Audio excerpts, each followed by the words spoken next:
All right, fellas, welcome back to the top 10 things men screw up in relationships. And today we're hitting number 2 on the list, putting everything before your wife.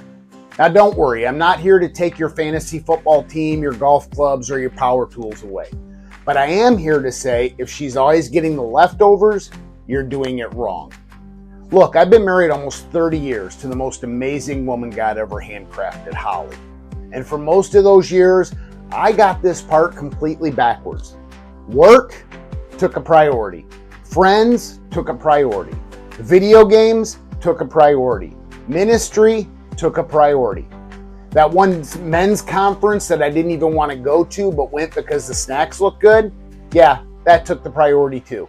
And meanwhile, Holly got the after hours version of it. The tired, distracted, half listening, and occasionally asleep mid-sentence guy.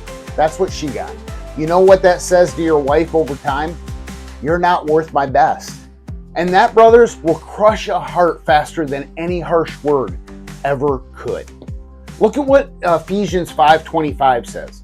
Husbands, love your wives, just as Christ loved the church and gave himself up for her. Now that phrase, gave himself up, is originally Greek, and it means to surrender, to hand over, to give everything without holding back. Jesus didn't serve the church from a distance or squeeze it into his schedule. He gave his whole self to it. He didn't say, hey church, I've got a lot going on this week. Can we do this whole salvation thing after football season? No, he laid it all down. And Paul says that's your standard as a husband. Not be nice, not remember the anniversary. Give yourself up completely, just like Jesus did. And here's the challenge that we face today, though.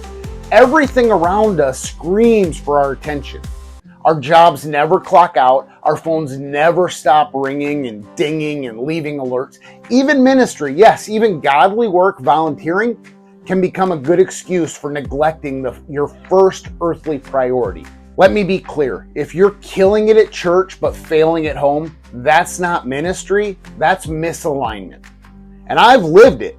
I used to think if I was doing things for God, it justified putting Holly third, fourth, or even at the bottom of my list after emails, meetings, and one very long YouTube deep dive in how to fix a squeaky door.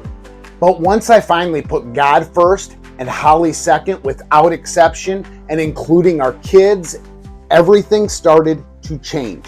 Joy returned, peace returned, and that look she used to give me like she was about to hit me with a skillet, that started to fade too.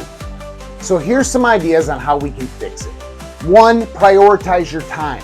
Look at your schedule. What gets the best of you?